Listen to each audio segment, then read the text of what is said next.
咁多位大家好，歡迎各位嚟臨香港展能藝術會展能藝術在香港網上頻道及資料庫 The Platform 嘅藝術家簡介會。我係 Karen，係今日嘅主持。大家好啊，我係 Alex， 亦都係今日嘅主持。而我哋身邊嘅咧就係今日嘅手語傳譯員月英同埋 Marco。相信大家喺開場嘅時候已經先睹為快，睇咗 The Platform 嘅預告片。今日我哋將會為大家簡單介紹 The Platform 嘅計劃內容同埋會員使用方法。Alex， 等我考下你先，你知唔知道 The Platform 嘅計劃到底有啲咩內容呢？ Karen， 你考我唔到嘅嗱，大家啱啱睇完 trailer 啦，相信大家對平台咧都已經有一個初步嘅認識㗎啦。由藝能發展資助計劃 ACDFS 嘅支持之下 ，The Platform 計劃係一個全新嘅網站。喺香港首個探討、展示及記錄本地展能藝術發展歷程嘅資料庫，以及展示藝術家同佢哋嘅作品嘅一站式平台。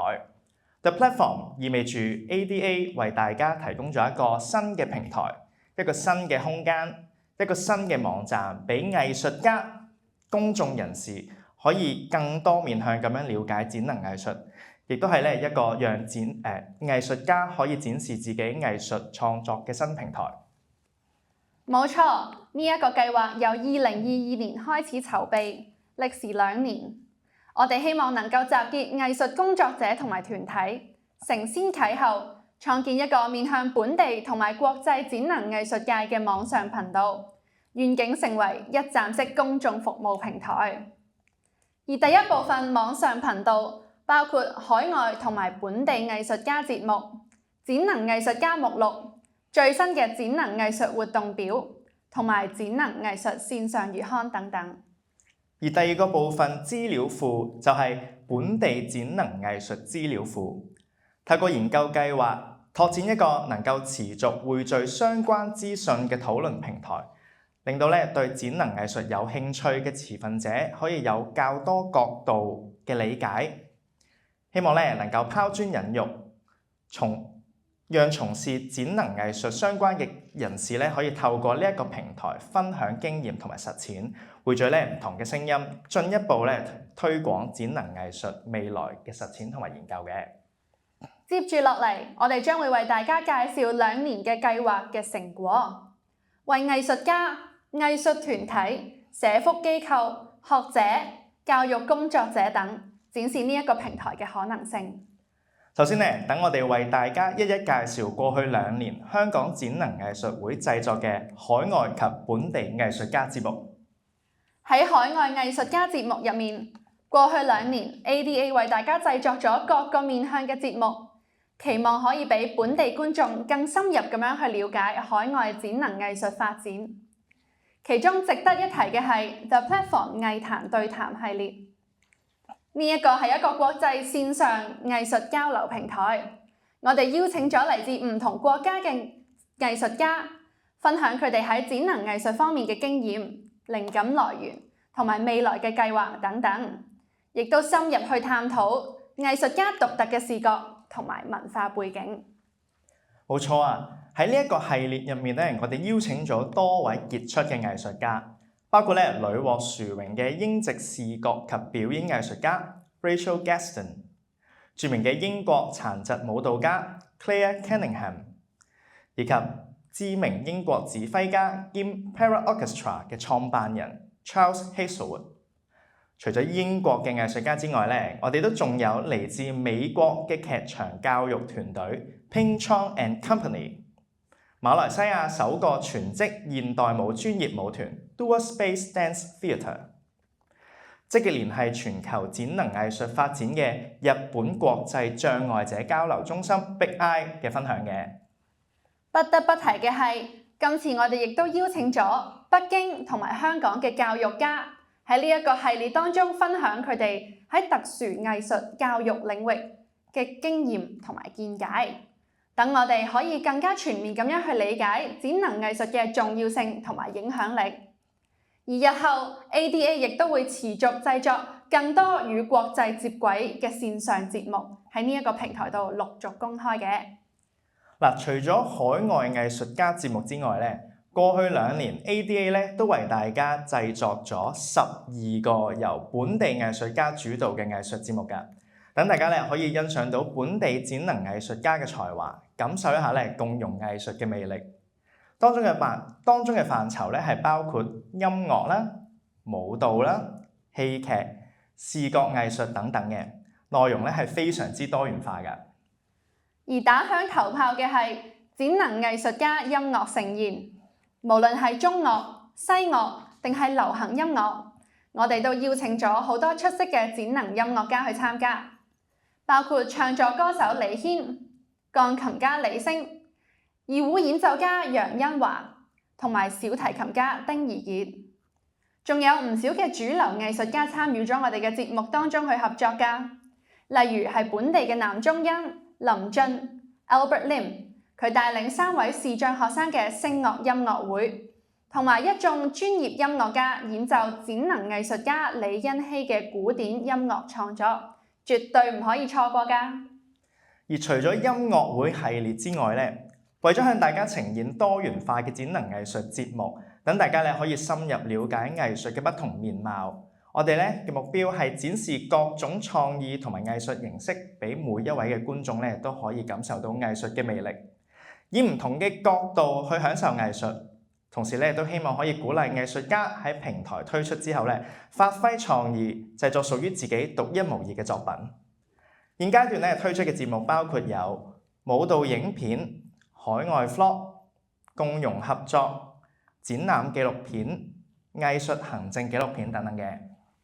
冇錯啊！以舞蹈為例啊，我哋製作咗一套專業嘅舞蹈影片，仲有展能藝術家參與海外舞蹈節目嘅旅行 vlog， 仲有佢都推動咗共融舞蹈創作嘅分享。呢一啲多元化嘅節目，除咗展示舞者嘅才華，亦都融合咗唔同嘅文化元素，俾大家感受到舞蹈嘅力量、美感同埋創造力。最重要嘅係可以俾觀眾同埋藝術家了解更多嘅可能性。我哋今日咧都好開心，可以邀請到其中一位參與計劃嘅展能藝術家咧，同我哋一齊分享一下今次咧參與計劃嘅一啲心路歷程啦，同埋分享一下佢嘅經歷嘅。咁呢位藝術家咧好厲害，因為咧佢係涉獵咗戲劇、音樂、舞蹈唔同範疇嘅藝術參與嘅。事不宜遲，我哋咧有請阿富咧同我哋一齊嚟傾下偈啊！阿富你好啊，你可唔可以介紹一下今次你參與嘅節目內容同埋你創作嘅心路歷程啊？今次咧原本咧我創作嘅內容咧就係寫一個獨腳戲，跟住俾自己演繹嘅，跟住咧呢個 platform 啊 ADA 啊Mirror 啊，跟住咧就叫我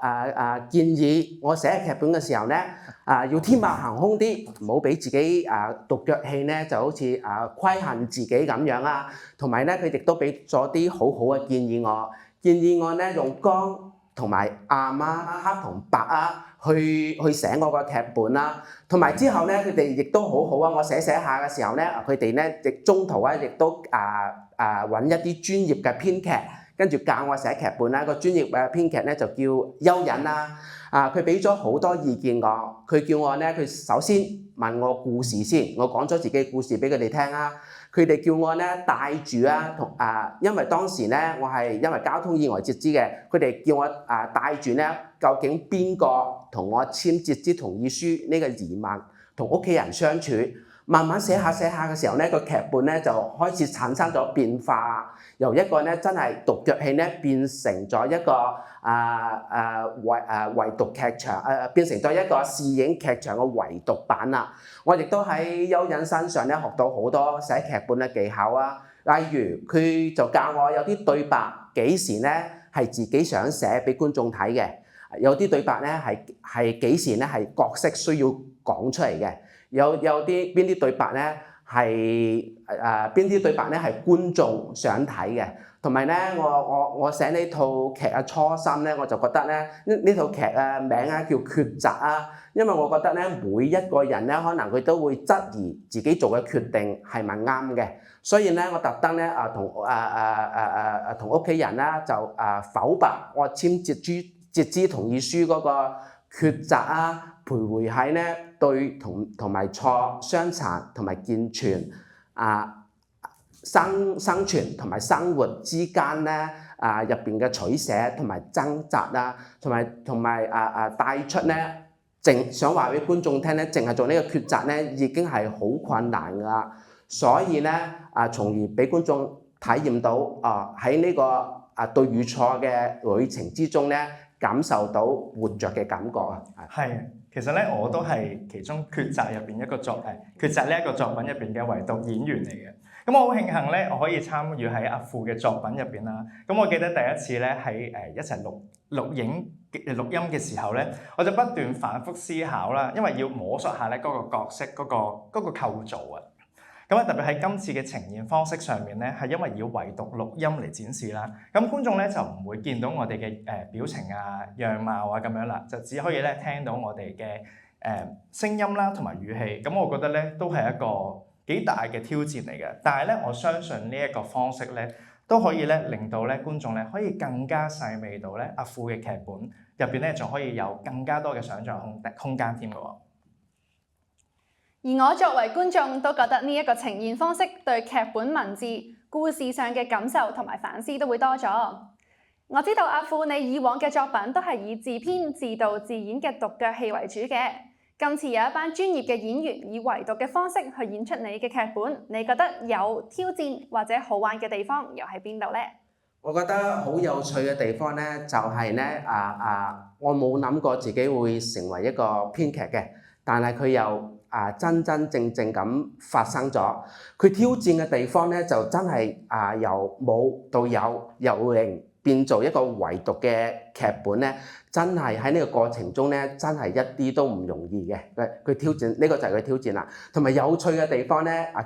原本一直咧自己都想成為一個專業嘅演員啦，但係咧慢慢咧見到自己寫嘅劇本可以真係俾啲專業嘅演員飾演啦，佢哋飾演嘅期間咧，哇！真係感受到咧，我寫劇本嘅時候咧，可能我自己都唔知道嘅，即係佢哋咧讀出嚟嘅張力咧，可能有啲係我預想唔到嘅，同埋咧即係佢哋唯獨嘅時候咧，又俾我參與喺其中啊，所以咧見到自己嘅劇本變成一個視影劇場咧，係好特別嘅，同埋一個專業嘅演員咧，不知不覺成為一個編劇咧，呢個過程咧係好珍貴。聽到呢度，今次嘅創作去到唯獨對你嚟講都係一個好特別嘅經歷啊！咁你覺得今次呢一個平台又可以點樣去鼓勵藝術家持續進行創作呢？我覺得咧，大家如果有少少 idea 或者有少少想試有啲嘢想試，都放喺呢個平台度，等呢個平台咧幫你哋嘅作品咧，可能雕琢成一件藝術品啦。可能我遲下會寫唔同嘅劇本放喺呢個平台度，甚至可能將拉小提琴，甚至棟篤笑表演都放喺呢個平台度，延續我個作品成為另一件藝術品。好多謝阿富你今日嘅分享，相信大家聽完阿富嘅分享，不論係藝術家定係觀眾，都一定好期待未來有更多嘅藝術家可以利用呢一個平台進行更多自主嘅創作。多謝你阿富，好，我想先請你咧到台下就座先，唔該晒。好，跟住接落嚟嘅環節咧，就係應該大家係最關注嘅環節啦。就係點樣註冊成為 The Platform 嘅會員同埋重點注意事項。相信大家而家手上都拎住一份會員註冊指南，而你詳情可以細閱內容嘅。如果你未有嘅話，而家你可以向現場嘅同事索取一份。Karen 啊，聽講咧對 Platform 會員專區咧係有2個會員制度嘅，其中一個咧就係專屬展能藝術家嘅展能藝術家會員，不如你介紹一下有咩特別之處啊？當然冇問題啦！展能藝術家會員可以透過呢一個平台上載個人簡介同埋藝術創作，推廣個人藝術活動同埋作品，不論係視覺藝術作品、表演藝術作品同埋演出，甚至係創作理念，例如隨筆等等，都可以上載去到呢一個平台，俾本地同埋國外嘅觀眾同埋讀者去欣賞嘅。除咗可以上載個人藝術作品之外咧，亦都可以第一時間了解 ADA 本地同埋海外嘅最新展能藝術活動消息，就好似最新嘅節目、藝文札記同埋精選新聞等等嘅。哇！真係好吸引喎！藝術家咁就可以好容易咁樣去分享自己嘅創作，又可以了解更多展能藝術嘅最新動向。咁如果藝術家想成為會員，你哋又應該點樣做呢？登記成為會員其實好容易㗎咋，等我簡單同大家介紹一下登記方法。詳細嘅步驟都印咗喺大家手上嘅註冊指南，你亦都可以跟住網站上面嘅指示，逐步去填寫登記資料。首先，我哋大家可以打開 The Platform 嘅網頁，然後喺右上方嘅目錄欄中選擇會員登記或登入，再揀立即登記成為會員。記得揀埋會員種類展能藝術家，而其他觀眾亦都可以登記成為普通會員，你都可以享受到我哋最新嘅展能藝術活動嘅。喺呢一度咧，我想提一提大家。藝術家們咧係要記得輸入有效嘅電郵地址，因為咧除咗登入時你需要使用呢一個電郵之外咧，我哋係會透過呢一個電郵咧同大家聯繫同埋發布最新嘅消息嘅喎。填好晒所有嘅資料之後，記得要上傳埋個人簡介，可以填寫中英文或者只係填寫其中一個語言。大家亦可以喺呢一個位置上傳自己嘅靚仔靚女相，等觀眾了解你更多。填好晒登記資料之後，撳埋提交表格，